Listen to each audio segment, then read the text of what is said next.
네, 여러분 반갑습니다. 2020 온리원 올인원 개념 완성 통합사회 10번째 시간 우리 5주차 시작했고요. 반갑습니다. 신준호입니다. 오늘은요 5주차 첫 번째 시간이고 테마 12 정의의 의미와 실질적 기준 들어가 보도록 하겠습니다. 오늘은 이제 6단원 첫 번째 시간이고 6단원 사회 정의와 불평등 우리 통합사회 이제 앞으로 이 단원을 포함해서 4개 단원 남았습니다. 많이 안 남았고요. 조금만 더 하면은 네, 우리 통합사회 개념에서 완강할 수 있으니까 네, 계속 진도 나가보도록 하겠습니다. 자, 이제 내 얼굴을 보고 시작해보도록 할게요. 지금 이 노래가 인사라고 하는 노래예요. 사실 멜로망스라고 하는 것을 굉장히 좋아하는데 멜로망스라고 하는 가수에서 굉장히 좋아해 내가. 근데 이 인사라고 하는 노래를 맨 처음에 굉장히 내가 빠꾸 쳐가지고 들었던 노래예요. 그러니까 사실은 이제 인사라고 하는 노래가 우리가 이제 현대 사회에 들어오면서 많이 인사를 안 해요, 사실은. 옛날에 우리 막 90년대, 90년대까지만 해도 굉장히 뭐랄까 공동체 의식도 강했고 서로 굉장히 이웃끼리도 그랬다면 요즘은 층간소음이다 뭐다 해서 굉장히 공동체에 있어서 많은 안 좋은 문제들도 있고요. 또한 또 그런 뭐랄까 이웃이라는 것이 요즘은 진짜 이런 말이 있죠. 옛날에 이런 말 있잖아. 사촌보다 이웃 사촌이 더 가깝다 이런 말이 있었는데 요즘은 이웃 사촌보다 사촌이 더 가깝다. 그 정도로 사촌이 더 멀게 느껴지는 거예요. 잠깐만요. 자, 그 정도로 이웃 사촌이 더 멀게 느껴지는 그 정도로 이웃과 이웃 사이가 지금은 그렇게 사실 좋지 않은 거예요. 옛날에는 인사하면 진짜 어르신들도 욕지나도 용돈도 주시고, 지금은 그렇진 않죠. 어쨌든 그런 얘기 이타 저타 하면서, 네, 10강. 오늘 할 내용이 사실은 이제 정의의 의미와 실질적 기준이라는 내용이고, 5주차 첫 번째 시간이거든. 자, 그러면 들어가 보자.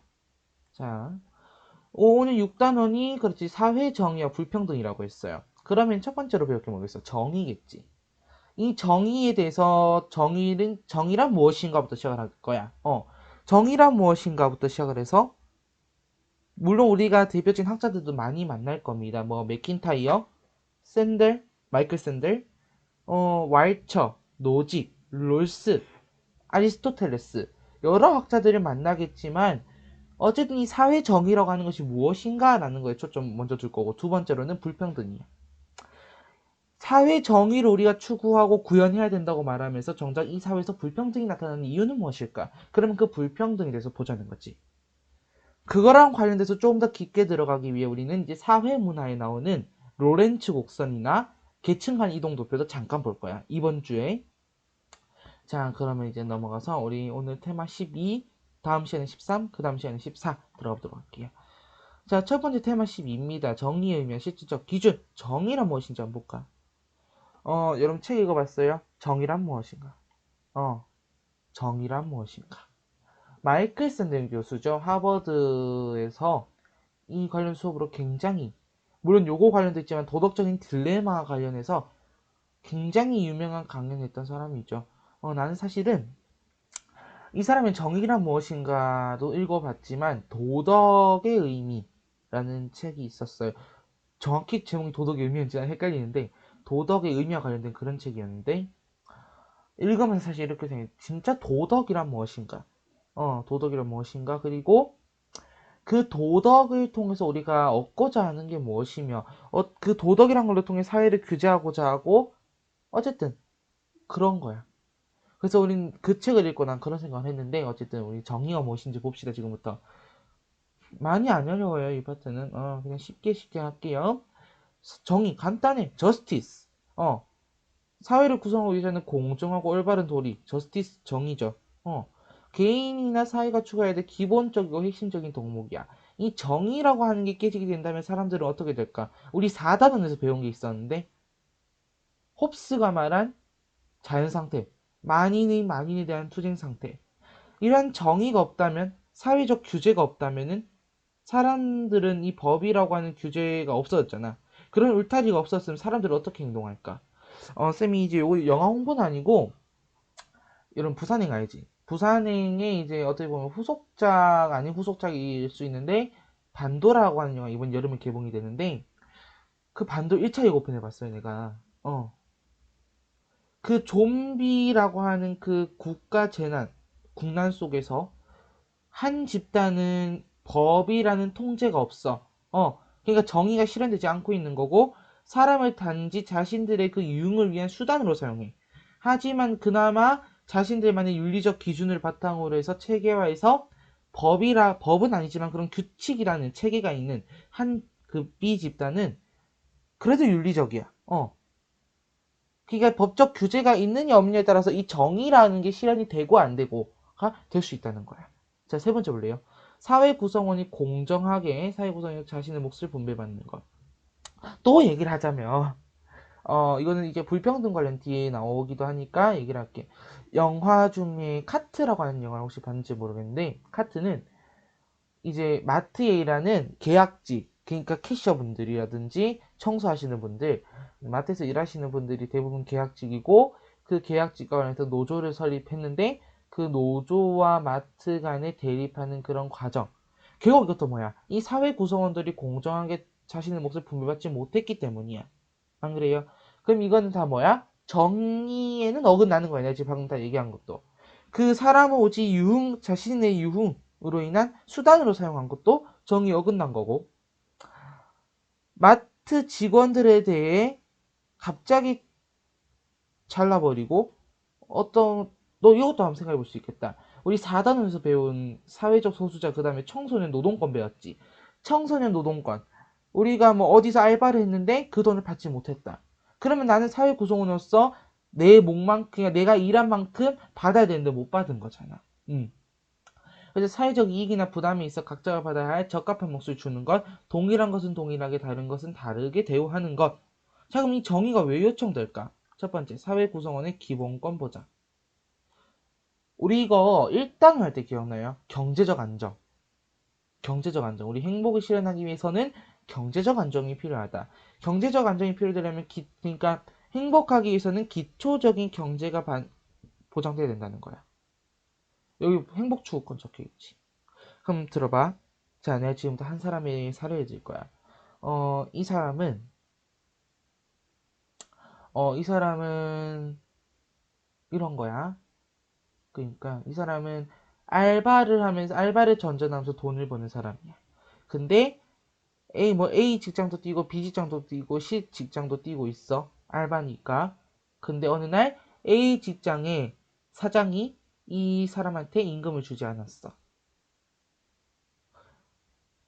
이 사람의 생계는 알바로 인해서 번 돈으로 구성 쭉쭉 나가고 있는 거였는데 그를 통해서 나의 자아 실현하고자 하고 행복을 추구하려고 했던 거였는데 물론 내 몸이 고단하더라도 내가 이만큼 돈을 벌어서 나중에 꼭 저 집을 사겠다 라는 그런 마음으로 딱 했는데 돈을 안 줘.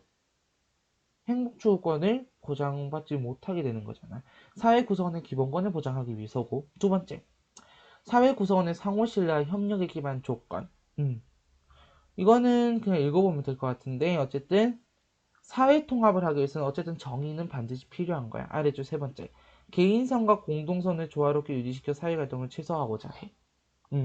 그래서 세 번째, 옳고 그름에 대한 판단 기준을 제공한다. 이 정의라고 하는 것을 통해서 이것은 옳다, 이것은 그르다를 구분하는 기준을 제공한다. 즉 어떤 사회 내에서 지금 우리 노조 문제라든지 뭐 우리가 방금 얘기했던 청소년 노동권 문제라든지 개인과 또는 집단 사이의 그 사이에 있는 갈등을 조정해서 사회 문제를 공정하게 처리하고자 할 때 정의가 필요하다는 거야. 자, 그러면은 개인선과 공동선. 자, 개인선은 개인의 행복 추구, 자아 실현 등 개인에게 이익이 되거나 행복을 가져다 주는 것이 개인선. 공동선은 공동체가 추구하는 가치, 공동체 모두의 행복이나 발전을 가져다 주는 것. 자, 그러면 이제 네 번째, 우리 169페이지로 가서 아리스토텔레스가 말하는 정의의 종류. 첫 번째는 보편적 정의야. 보편적 정의. 공동선과 덕을 정의하는 법을 지킴으로써 성립돼. 즉, 준법. 법을 지키면서 정의가, 실현된다는 거야. 보편적 정의. 그 다음에 특수적 정의. 첫 번째, 분배적 정의야. 사람들 사이에 분배되는 권력, 명예, 재화 등에 관련된 것으로 각자의 기여한 정도의 비례해서 분배. 이게 분배적 정의. 시정적 정의는 무엇이냐? 이익과 손해의 균등을 회복시켜주는 정의야. 자, 그래서 이익과 손해, 손익의 균등을 회복시킨다. 이렇게 이해하면 될 것 같고, 교환적 정의, 같은 가치를 지닌 두 물건, 동가 교환이라고 보통 우리가 말을 얘기해. 같은 가치를 지닌 두 물건을 교환하게 함으로써 교환의 결과가 공정하게 하는 정의. 봐봐. 내가 일을 이만큼 했어. 그러면 그만큼에 맞는 돈을 받아야 되는 거야. 내가 기여한 정도에 따라서 비례해서 분배를 받아야 돼. 그게 안 되면은 정의가 실현되지 못한 거다. 자, 그리고 아래 5번. 이거는 조금 별표, 이거는 요 6단은 사회정의 파트라면서 계속 나올 거야. 롤스의 정의론이고 정의 두 원칙. 제1원칙은 평등한 자유의 원칙이야. 모든 사람은 동등한 기본적 자유를 누려야 돼. 그리고 제2원칙은 사회적이나 경제적인 불평등을 허용하는 원칙인데 첫 번째 2-1원칙 차등의 원칙. 사회적 경제적 불평등은 최소 수혜자에게 최대 이익을 보장할 때 정당화가 돼. 다시 한번 차등의 원칙은 사회적 경제적 불평등은 최소 수혜자에게 최대 이익을 보장할 때 정당화되는 거야. 그 다음 두 번째 기회균등의 원칙. 사회적 경제적 불평등의 계기가 되는 직위, 직책은 모든 사람에게 개방되어야 돼. 즉, 이 직위, 직책 다시 한번 모든 사람에게 개방되어야 된다. 기회균등의 원칙이다. 자, 그럼 아래 정의의 실질적 기준으로 가보자. 사회적 자원의 희소성과 유한성은 공정하게 분배하는 것이 중요하고요. 그 공정한 분배의 요건 바로 뭐야? 사회 구성원 간의 합의가 필요한 거야. 근데 이거를 강제적으로 폭력적으로 비합법적으로 합의해서는 안 되고 대화라든지 협력을 통해서 민주적인 방법으로 합의해야 된다. 자, 정의 실질적 기준으로 크게 세 가지로 나눌 거고 업적, 능력, 필요라고 볼 거야. 요 세 가지를 잘 봐놓도록 할게. 자, 첫 번째가 업적의 기준으로 했을 때 분배하는 거. 역시나 업적과 기여에 비례해서 분배하고 내가 얼마나 이 일에 있어서 이바지했는지 이 일을 내가 얼마나 성심성의껏 했고 이만큼 했는지에 따라서 분배하는 거야. 이거는 내가 한 만큼 보상을 받는 거니 내 업적만큼 보상을 하는 거라서 성취 의욕과 창의성을 높여. 그리고 사회의 역동적 발전과 생산성 향상을 가져올 수 있어. 하지만 이렇게 내가 한 만큼 보상받는 거니까 그만큼 더 경쟁이 세질 수도 있겠지. 즉 과열 경쟁이 유발되어 비인간적인 사회가 될 수 있고 서로 다른 업적은 비교하기가 좀 힘들어. 따라서 3번 한개 3번 개인의 업적에 따른 분배의 경우 절대적 상대적으로 능력이 부족한 사람들에게 불리하다. 이 말이 무슨 말이냐면은 장애인이라든지 노인, 북한 이탈 주민 이런 사회적 약자에 대해서 내 업적에 따라 분배하면은 장애인의 경우에는 나에 의해서 그러니까 이건 일반인이라 표현하면 좀 그렇긴 해요. 그렇다고 비장애인 이라고 표현하기 좀 그렇고 선생님 지금 올바른 단어를 좀 선택하기 힘든데 그냥 말할게. 그냥 이것도 좀 그런데 장애인들의 경우는 어때요? 좀 더 불편하지 않은 사람들, 그러니까 우리와 같은 좀 더 불편하지 않은 사람들에 비해서 일을 하는 게 좀 힘들어. 맞지? 그만큼 지금 살짝 상대적으로 능력이 부족한 거야. 그러니까 이 사람이 절대적으로 능력이 부족한 건 아니야. 이 사람도 어느 정도 능력은 있으나 상대적으로 다르다는 거야. 상대적으로 능력이 부족하니까 불리하지. 북한 이태주민. 우리나라에서 갖고 있는 이 사람들의 지위가 어느 정도야? 그렇게 높아? 엄청 높아? 아니잖아. 상대적으로 지위가 낮고 능력이 부족해. 그렇기 때문에 이런 사회적 약자에 대한 배려가 부족해질 수 있다는 거야. 사례로는 성과급이나 장학금과 같은 내용이 되겠고 두 번째죠. 능력을 기준으로 한 분배. 개인이 지닌 잠재력과 재능에 따라 분배하고 육체적 정신적 능력에 따라 분배하며 개개인의 직무 수행과 전문적 지식과 자질에 따라 분배한다. 3번. 그럼 장점. 이 능력에 따라 분배할 경우에는 어떤 게 좋은가? 그렇지. 자신의 자아실현. 자, 여기다가 요걸 땡겨서 이렇게 적어볼게. 실현할 기회에 자아실현.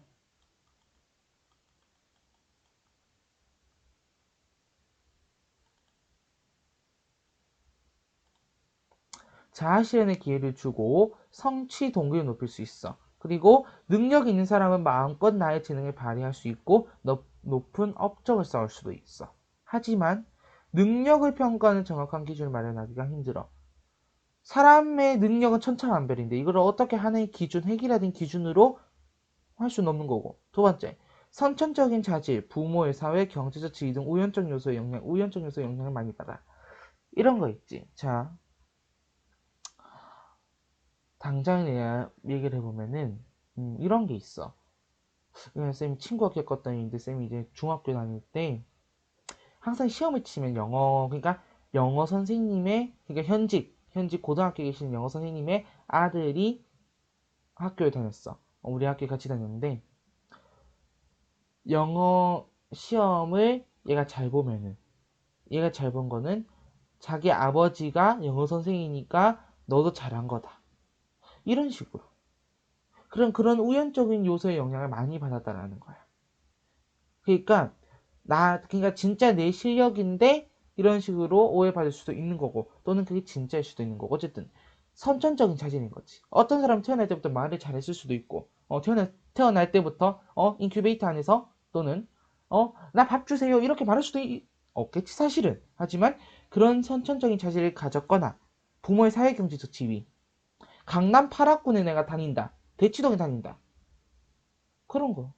이런 우연적 요소의 한계를 받을 수 있는 거고, 영향을 받을 수 있는 거고, 이런 거는 사회적, 경제적 약자에 대한 소외감을 유발하고, 사회 불평등을 심화시켜.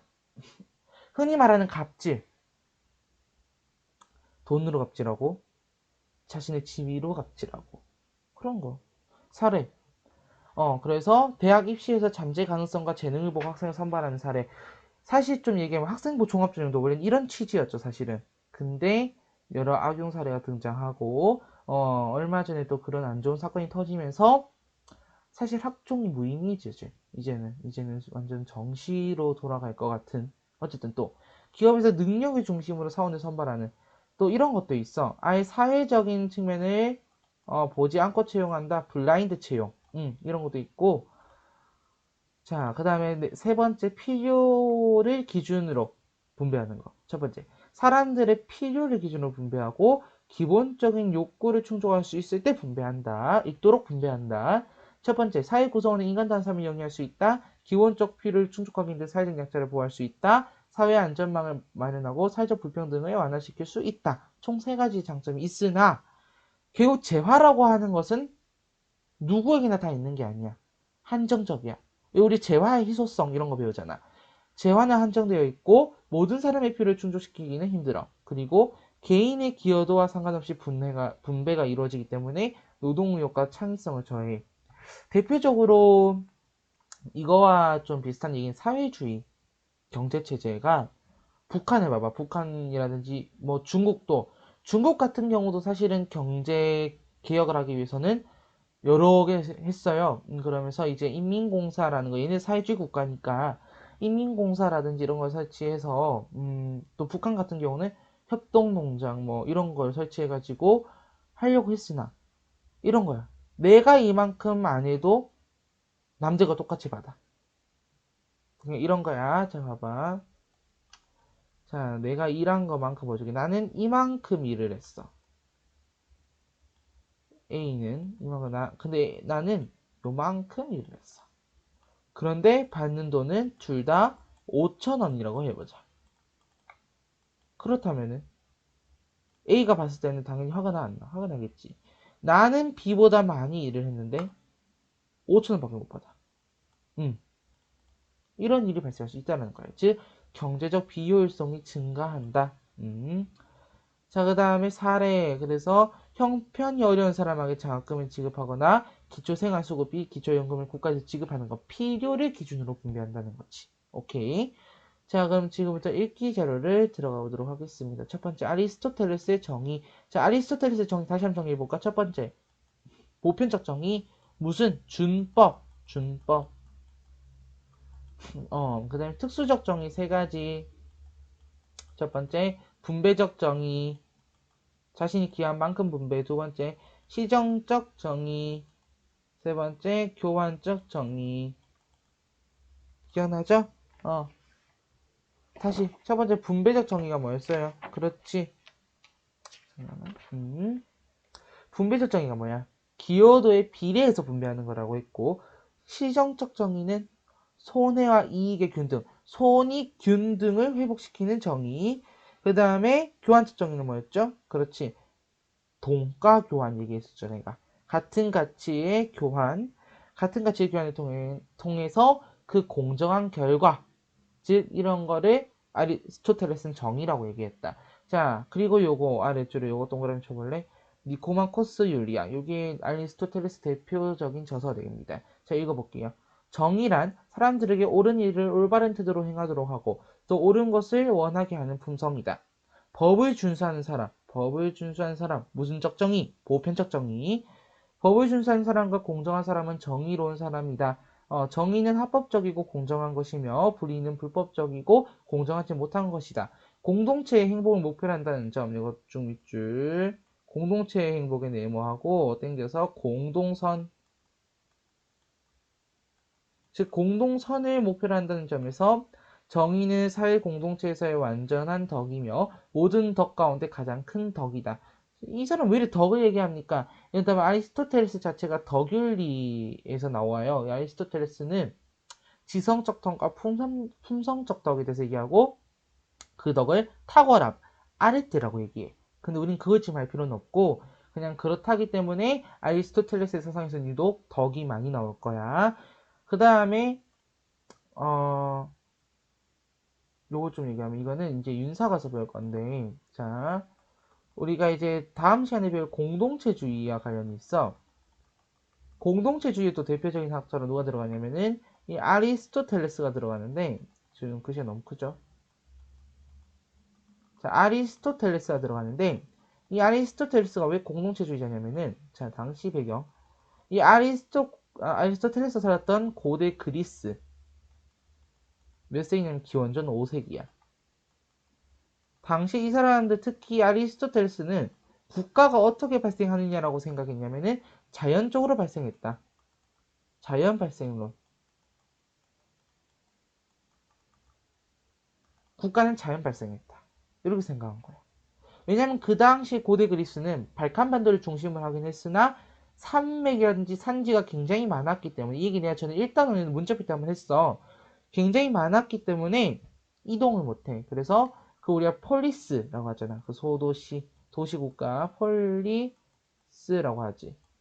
그 폴리스마다 있는데 하나의 통일국가를 세우기에는 힘든 지형이었던 거야. 그래서 아리스토텔레스는 국가는 자연 발생하는 거야. 자연 발생설. 그와 좀 대비되는 게 사회계약설이 되겠지. 그거는 또 설명 다 했기 때문에 자 아래 2번 자 정의는 어떤 역할을 했는가? 롤스의 정의론입니다. 사상체계 자 이렇게 좀 밑줄 쳐볼게. 자 좀 확대를 해서 이건 중요하기 때문에 반드시 형광펜 들고 밑줄 치도록 합니다. 나 그냥 네모 사상체계 제일동목의 진리라고 한다면 정의는 사회의 제일동목이다. 이 말만 나오면 무조건 누구? 롤스야. 쭉 뒤로 읽어볼게. 이론이 아무리 나 지금 내가 나만 잘 안 보이나? 미안해요. 내가 안 보여요. 나 안경 써야 되나? 안경을 내 안경 쓰면 어떤 모습일지 잘 모르겠어요 지금. 괜찮아요? 나 안 괜찮아 보이는데. 자, 이론이 아무리 정치하고 간명하다 할지라도 그것이 진리가 아니라면 배척되거나 수정되어야 하듯이 아니야 이건 안 쓸래 이상하게 보여 맞지? 응. 법이나 제도가 자 밑줄 법이나 제도가 아무리 효율적이라 정연하다 할지라도 내가 이렇게 봐도 무서워하면 안 돼. 그것이 정당하지 못하면 개선되거나 자 그것이 정당하지 못하면 개선되거나 폐기되어야 한다. 모든 사람은 전체 사회의 내 복지라는 명목으로도 유린될 수 없는 정의에 입각한 불가침성을 갖는다. 다수 누릴보다 큰 이득을 위해서 소수에게 희생을 강요해도 좋다는 것을 용납할 수 없다. 그러니까 누릴보다 큰 이득. 그러니까 내가 누리려고 하는 그 보다 큰 이득을 위해 소수의 희생을 강요해도 좋다는 것은 정의는 용납할 수 없다. 정의에 의해 보장된 권리들은 어떠한 정치적 거래나 사회적 이득의 개선에도 적어되지 않는다. 맨 첫 문장 이거 무조건 별표하고 네 알아두도록 합니다. 다음 3번 다양한 분배 기준의 필요성. 자, 미국의 정치 철학자 마이클 왈처 네모. 자, 마이클 왈처는 서로 다른 사회적 삶의 영역에서는 서로 다른 분배 기준이 통용되어야 한다고 주장하였다. 예를 들어 필요의 기준이 지배해야 하는 의료 영역에서 능력이나 업적이 아니고 업적이 기준 업적이나 기준이 적용되어 업적의 기준이 적용되어 어떤 이에게 필요한 의료 혜택이 주어지지 않는다거나 경제적 불평등이 사회적 지위의 불평등이거나 고용기회 불평등, 심지어 건강상의 불평등으로 이어지는 것은 정의롭지 않다. 그래서 이 경제적 불평등이 좀 더 커져서 사회적 불평등이 되고 이 사회적 불평등이 점점 커지면은 걷잡을 수 없게 된다.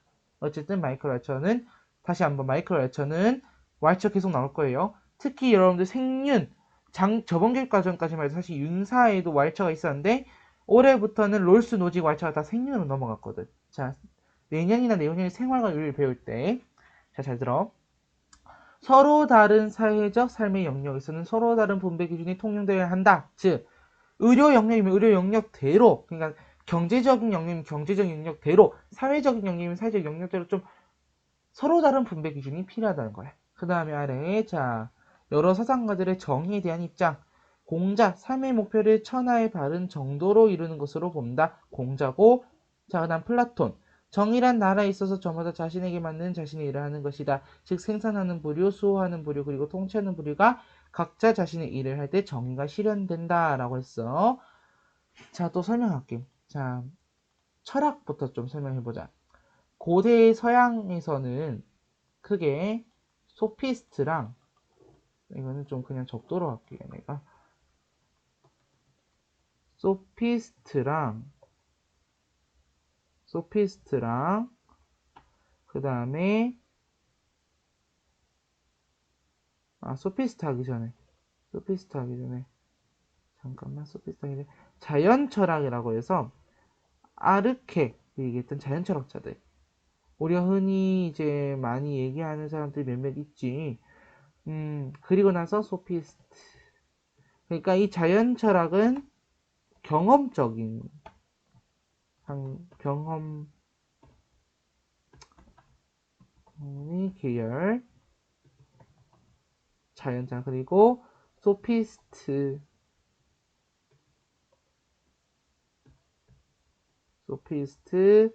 소크라테스 플라톤 아리스토텔레스 이 시기 지금에 이렇게 적은 요 세 시기에 바로 어떤 시기냐면은 고대 그리스 사상의 시기가 되는 거예요. 그러면 하나하나 잠깐씩만 좀 맛배기로 설명을 하고 플라톤에 대해서 조금 더 강조해서 설명을 하도록 할게요. 자, 첫 번째 자연 철학부터 한번 설명해 볼게. 아르케라고 있고 이 자연 철학의 경우에는 이 아르케는 만물의 구성 요소다. 이렇게 얘기한 거야.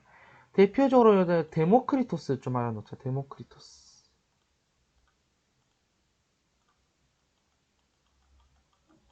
이 데모크리토스의 경우에는 이 사람이 무엇을 얘기하냐면은 유물론을 얘기해. 이 사람은 원자. 그게 굉장히 중요시했고 유물론 오직 물질에 의해서 유물론. 그래서 우리가 이걸 원자론적 유물론이라고도 하고 뒤에 에피쿠로스, 마르크스, 홉스의 사상에 영향을 주게 되거든. 그래서 이 자연 철학은 경험적 학문의 계열이고 그다음 소피스트. 사실은 지금 내가 둘로 나눠놨지. 자연 철학하고 소피스트, 소크라테스 계열. 이 계열하고 요 계열하고 요 두 계열이 나뉘었어. 그 이유는 이 계열의 경우에는 감각 경험적인 계열이야. 그에 비해 소피스트, 소크라테스, 플라톤, 아리스토텔레스는 그에 비해서는 여기선 이성사회라고 얘기하기는 좀 그렇고 첫 번째 얘 감각 아니 죄송해요. 얘를 왜 감각으로 적었니? 구분한 이유는 얘는 자연 철학이고 자연에 대한 연구였고 그래서 탈레스라든지 피타고라스 이런 사람들이 있었지. 그에 비해서 이들은 인간 철학을 연구했던 사람이야. 인간 철학. 인간 철학을 연구했던 사람들이고 됐네. 대표적으로 이런 말 한번 들어봤을 것 같은데 내가 생각하기에는 안 들어봤나 혹시?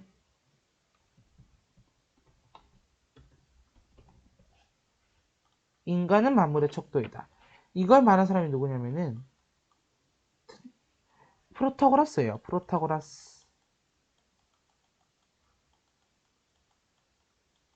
이런 사람들이 소피스트, 소피아, 지혜, 이스트, 그것을 가진 자, 지혜를 가진 사람. 지금 이 사람들은 뭐 한다는 거야? 그렇지. 지혜를 가진 사람들이니까 이 사람들은 당시에 무엇을 가르쳤냐면은 성공술이나 네, 지금 목이 또 잠기 시작했죠. 성공술이나 처세술 이런 거를 가르쳤어. 그래서 이 사람들의 직업은 교사였단 말이야. 근데 그 동시대에 살았던 소크라테스랑 소피스트들이랑 대적하게 돼. 그 이유가 왜 그러냐면은 청년들이 계속 소크라테스를 더 쫓아다닌 거야. 소피스트보다. 소피스트보다 소크라테스 더 쫓아다녀. 그래서 소피스트랑 관련된 일화, 이런 일화가 있는데 한번 들어볼래? 한날은 어떤 사람이 찾아왔어. 소피스트한테, 소피스트 중 한 명한테 와가지고 당신에게 변론술을 배우고 싶습니다. 당신에게 처세술을 배우고 싶습니다. 근데 제가 지금 수강료가 없습니다. 그래서 말인데 제가 선생님께 이걸 다 배우고 나서 수강료를 드려도 될까요? 그래서 맨 처음에 이 소피스트가 생겼을 때 괜찮을 것 같은 거야. 근데 그 다음을 이제 막 가르쳤지. 다 가르쳤어. 이 소피스트는 그 제자한테 다 가르쳤단 말이야. 다 가르쳤는데 분명히 돈을 내기로 했잖아. 안 내는 거야. 그래서 이 소피스트는 소송을 걸어. 그러니까 소송을 걸어서 이제 재판장이 서게 된 거야. 그래서 소피스트는 이렇게 말해. 아니 저 제자가 나한테 이런 거 밸런술이나 처세술을 배우고 나서 이런 밸런술이나 처세술을 배우고 나서 돈을 안 냅니다. 수강료를 안 내요. 그러니까 이 제자는 이렇게 말해. 막 변론을 하는 거야. 처세를 잘해. 그럼 나중에 하는 말이 그 선생한테 제가 변론을 잘하고 처세를 잘하는 것은 선생님께서 아주 훌륭한 가르침을 받았기 때문입니다. 만약 제가 여기서 처세를 잘 못하고 변론을 못한다면 그거는 당신이 나를 잘 못 가르친 게 되겠지요. 결국 이 소피스트는 아무것도 하지 못하게 되는 아직 그런 일화가 있다고 해. 자, 그리고 소크라테스한테 대적한 이유. 소크라테스한테 청년들이 다 몰려가. 이젠 소피스트보다 소크라테스한테 가는 거야. 이 소크라테스는 이렇게 말해. 소피스트는 개인 한 사람 한 사람마다 그 사람의 진리가 있다고 생각하는 반면에 소크라테스는 뭐라 해야 되지? 객관적이고 절대적이면서 영구 보편적인, 영구 불변적인 그런 진리가 있다고 생각을 하는 거야. 그렇다면 누구한테 갈래? 개개인이 다 네가 말한 게 다 진리고 네가 말한 게 다 진리고 네가 말한 게 다 진리야. 다 진리래. 이것보다는 난 그래도 보편적인 진리가 나은 것 같아. 그리고 이 소크라테스는 자, 무지의 자각. 무지를 자각함으로써 참된 암, 진지에 도달하고. 그래서 우리가 통합사회 우리 1단원 할 때 배웠는데 지덕복합일설 기억나요? 고대 그리스 학자들은 지덕 복합일설을 주장했어. 이 얘기가 그 얘기가 되는 거지. 그럼 어쨌든 소크라테스 그 다음 이름 플라톤에 대해서 얘기해 볼까? 네, 지금 또 목이 잠기기 시작하네요. 이 플라톤은 좀 지우고 다 지울게.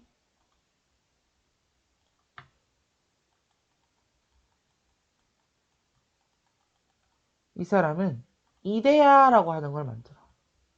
이거 우리 고대로 한번 읽어볼래? 아이디어지. 근데 이게 이데아야. 이 사람은 이 플라톤이라고 하는 사람은 현실 세계와 이데아라고 하는 세계가 있다고 해. 우리의 모든 영혼이라든지 그런 건 이데아에 있고 그것이 나타내지는 거야 현실에. 그냥 우리에게 그냥 보여지는 거야. 즉 변할 수 있는 가변적인 세계고 이거는 그림자의 세계야. 지금 뭔가 막 헷갈리지? 이데아는 그냥 내가 너네한테 이데아 정도는 가르쳐도 되겠다라고 싶어서 내가 가르치고 있는 거야. 이거는 real thing, 진짜 참 실제가 있는 그런 곳이다라는 거지. 사실 우리가 이 정의를 하면서 이 플라톤에서 가장 중요한 건 영혼의 구조야. 이 사람은 영혼의 구조를 한번 쳐볼까? 영혼의 구조를 머리, 가슴, 배 이렇게 봤어. 머리에는 이성이 있고 가슴에는 기계가 있으며 배에는 욕망이 들어있어.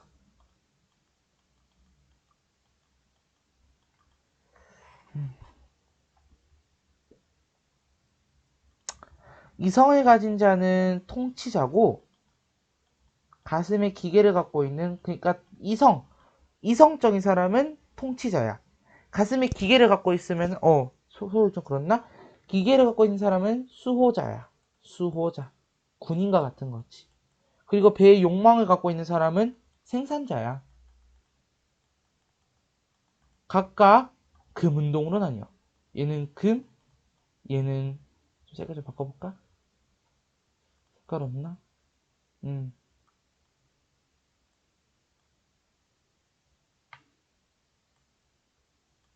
아닌데. 보통 모든 색을 다 섞으면 검은색이 되지 않니? 맞지? 이건 흰색으로 할게. 얘는 은, 동. 동은 무슨? 금은 동이야. 금성분, 은성분, 동성분. 타고난 성향이 그러면 플라톤은 이 사람들마다 타고난 성향이 같다고 할까 다르다고 할까? 쌤이 지금 코가 잠깐 막혀요. 미안합니다. 타고난 성향은 같을까 다를까? Same? 아니면 different? Same이 아니고 different지. 타고난 성향이 다 다르기 때문에 누구는 금성분, 누구는 은성분, 누구는 동성분이라는 거야. 직업 간에 그래서 교차가 안 돼. 이 생산자는 욕망이 많아. 그러니까 뭘 가져야 돼? 절제를 해야 돼. 절제. 이게 왜냐면 은성분은 절제도 필요하지만 용기가 가장 필요해. 절제도 물론 있어야 돼. 용기가 필요해. 금성분은 지혜를 비롯해서 용기, 절제가 다 필요해.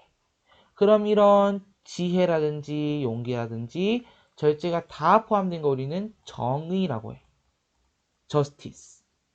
그래서 플라톤은 이 통치자 계급을 철학자, 철인이라고 불렀고 철인 통치를 주장했으며 이 철인 통치, 특히 철인들은 무엇을 갖고 있어야 돼? 사주덕, 지혜, 용기, 절제, 정의를 갖고 있어야 된다. 정의. 이렇게 보면 될 것 같아. 긴 시간 아주 장황하게 설명을 했고 그 뒤는 안 해도 될 것 같아서 이제 우리는 아래 필기노트 빈칸 채우기로 가보자. 첫 번째 정의. 자, 정의는 이런 거였어요. 사회를 구성하고 유지하는 올바른 도리였고 개인과 사회가 추구해야 될 핵심 덕목이었습니다. 사회 구성원들이 공정하게 제 몫을 분배받는 것이 정의야. 사회적 이익과 부담에 있어서 제 몫을 받는 것, 동일한 것은 동일하게, 다른 것은 다르게 받는 것, 이게 정의고. 자, 그럼 이 아리스토텔레스는 정의를 무엇이라 말했을까요? 첫 번째. 자, 아리스토텔레스 공동성과 덕을 정의하는 법을 준수해라. 잠깐만. 법을 준수해라. 무슨적 정의? 보편적 정의. 다 쓰면 좋 그러니까 앞글자만 쓸게. 보편적 정의. 그 다음에 특수적 정의의 첫 번째. 기여도에 비례해서 분배받는 거는 그렇지 분배적 정의. 니은 손익의 균등을 회복시키는 거 우리가 시정적 정의. 그 다음에 같은 가치의 교환 이거 밑줄 쳐서 한번 적어볼까?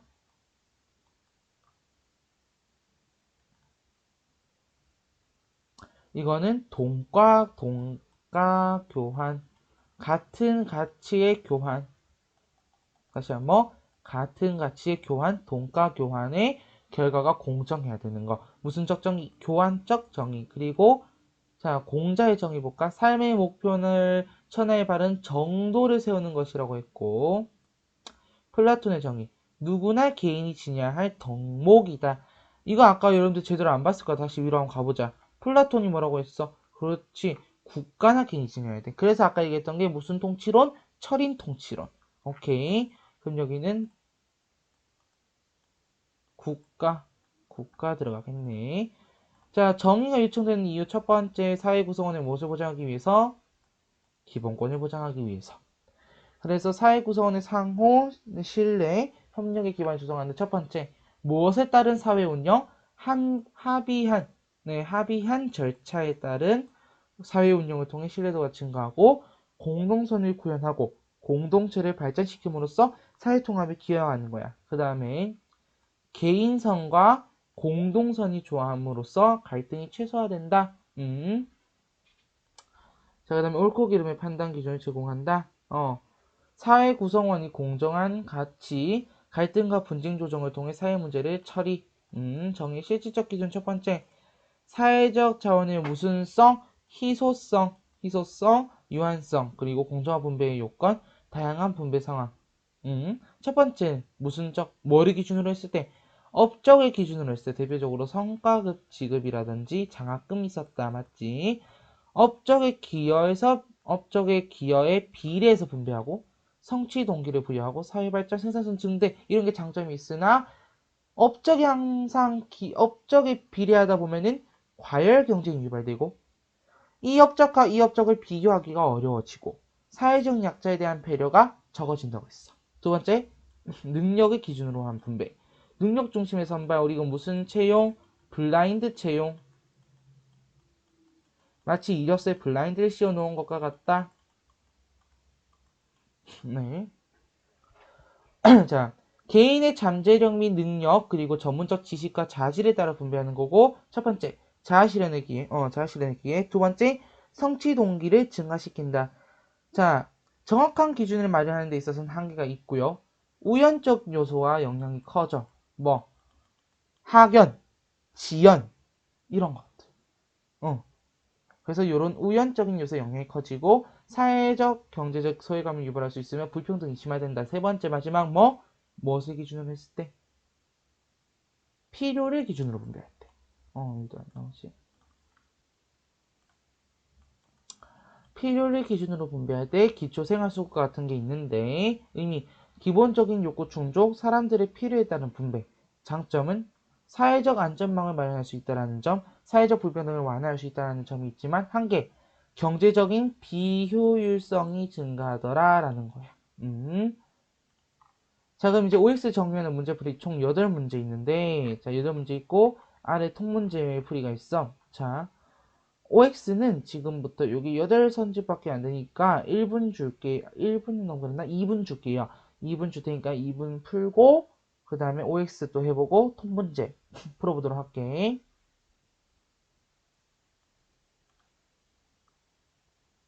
갑자기 이게 튀어나와서 좀 놀랐지?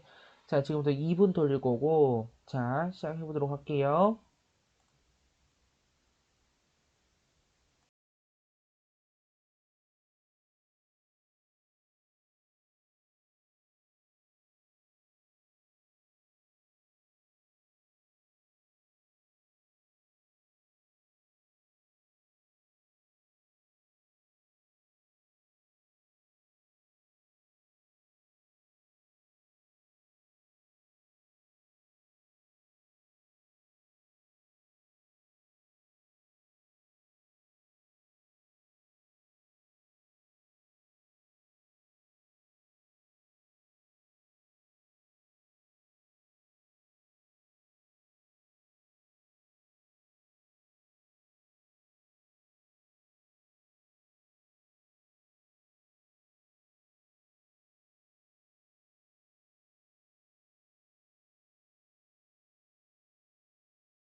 15초 남았어요.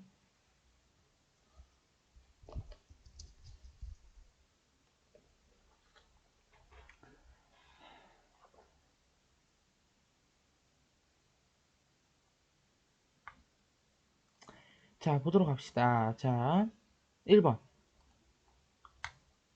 정의는 자유권, 평등권, 행복 추구권과 같은 사회 구성원의 기본권을 보장하기 위해 필요하다. 그렇지. 맞고요. 2번. 사회적 자원은 소득, 기회, 자유, 지위 등과 같은 것으로 유한하고 희소성이 있으므로 공정하게 배분하는 것이 중요하다. 그렇지. 자원의 희소성 때문에 공정하게 배분해야 돼. 라고 얘기했었지. 3번. 사회 통합과 질서 유지를 위해서는 힘의 우위에 의해, 자, 힘의 우위에 정의 기준 결정돼야 돼요. 아니요. 힘의 우위에 따라 정의 기준이 결정되면은 그거는 뭐야? 합법화된 사회가 아니죠. 합법화된 사회가 아니고 4번 롤스는 정의를 사회제도의 제일 덕목이라고 하며 법과 제도가 효율적이라 하더라도 정의롭지 못하면 폐기되어야 함을 주장했다. 그렇지. 정답은 네, 오고요. 자, 정의를 사회제도의 제일 덕목으로 봤다. 그러면은 진리를 뭐라고? 철학의 제1 덕목이라 봤다. 그렇지. 정의롭지 못한 법이면은 폐기되어야 한다라고 얘기했고요. 그 다음에 5번. 5번 내릴게요, 좀. 대학 입시에서 학생들의 잠재 가능성을 선발하고 보는 것이나 회사에서 자격증이나 경력을 보고 사원에 선발하는 것은 업적에 따른 분배 아니요. 얘기했잖아. 업적이 아니라 뭐? 능력에 따른 분배.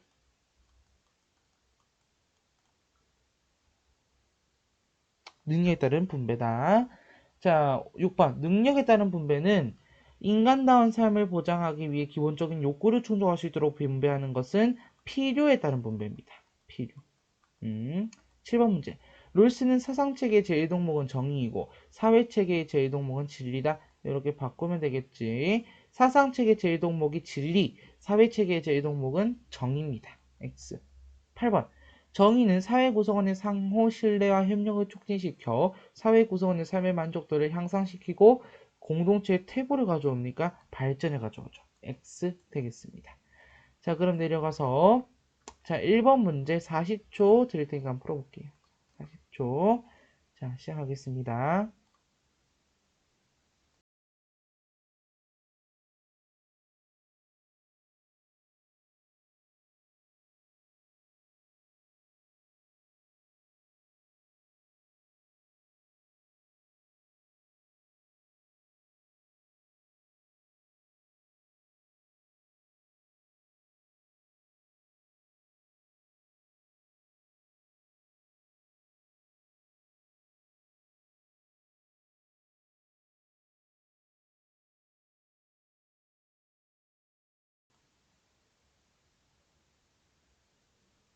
오케이, 40초 끝났고. 자, 다음 문제를 위해서 40초 미리 맞춰놓고. 자, 봅시다. 자, 다음에서 강조하고 있는 정의의 역할로 가장 적절한 것은 봅시다. 사상체계 제1덕목을 진리라고 한다면 정의는 사회제도의 제1덕목이다. 이거 누구예요? 롤스네? 갑자기 좀 더 내릴게요. 누구? 롤스. 이론이 아무리 정치하고 간명하다 할지라도 그것이 진리가 아니라면 배척되거나 수정되어야 하듯이 법이나 제도가 아무리 효율적이고 정연하다 할지라도 그것이 정당하지 못하면 자, 이 말은 즉 법이 얼마나 정의롭든가 정의롭지 못하면은 법이 정의롭지 못하면 개선되거나 폐기되어야 한다. 모든 사람은 전체 사회의 복지라는 명목으로 유린될 수 없는 정의 입각한 불가침성을 갖는다. 다수가 누릴 보다 큰 이득을 위해서 소수에게 희생을 강요해도 좋다는 것은 정의는 용납할 수 없다. 정의에게 보장된 권리들은 어떠한 정치적 거래나 사회적 이득의 개선에도 좌우되지 않는 것이다. 자, 1번. 자, 여기서 말하는 이 정의의 역할 한번 골라봅시다. 여기서 말하는 정의의 역할은 무엇입니까? 네. 쌤이 지금 코가 좀 많이 막혀가지고 갑자기 미안합니다. 음. 실제 이 문제는 이제 어디서 변형한 거냐면은 우리 EBS 교재 개념학습 통합사회 교재 188페이지 3번 문제 변형한 거예요. 거기 불가침성을 갖는다. 네, 그 문제 살짝 변형한 건데, 볼게요. 결국 여기서 말하는 정의의 역할, 기본권을 보장하라. 뭐야?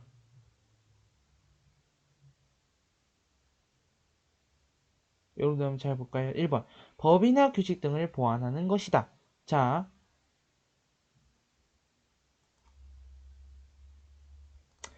법이나 규칙 등을 보완해서 그것을 정의라고 한다면은, 그거는 사회 제도의 제일 덕목이 될 수가 없는 거죠.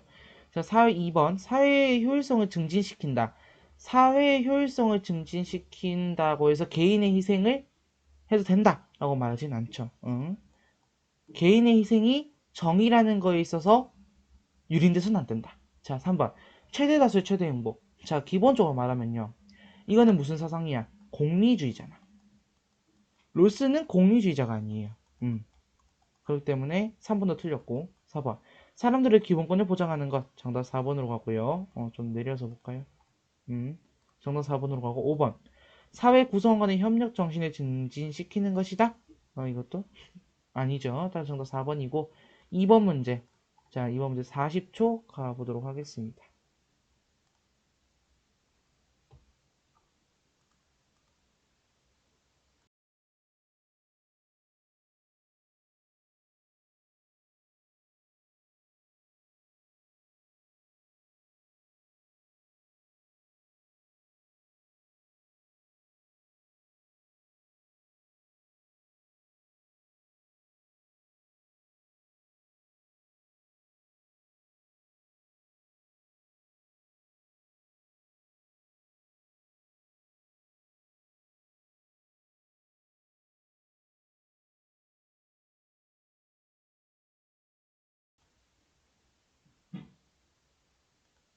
자, 2번 문제 보도록 할게요.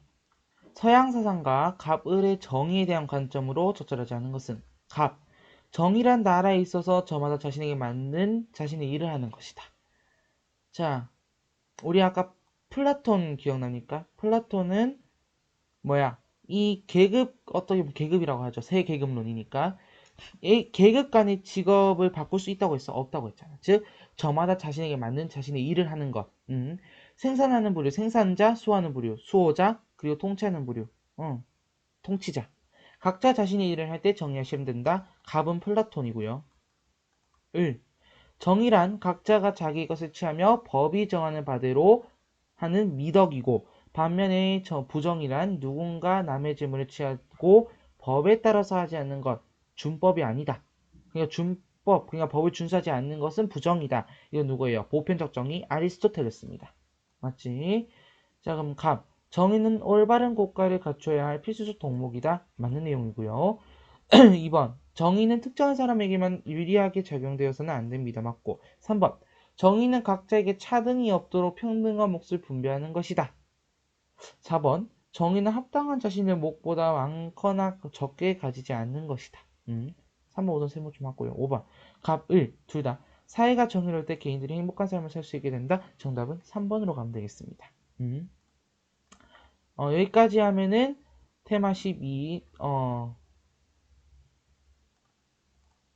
네, 테마 12, 정의의 의미와 실질적 기준을 했고요. 다음 시간에는 이제 10분 여러분 쉬었다가, 좀 이따가 뭐 할 거냐면 이제 다양한 정의관에 대해서 할 거예요. 여기선 주로 사상이 많이 등장하고, 여러 사상가들이 등장할 거기 때문에 주의 집중해서 보도록 합시다. 그럼 10분 뒤에 보도록 할게요.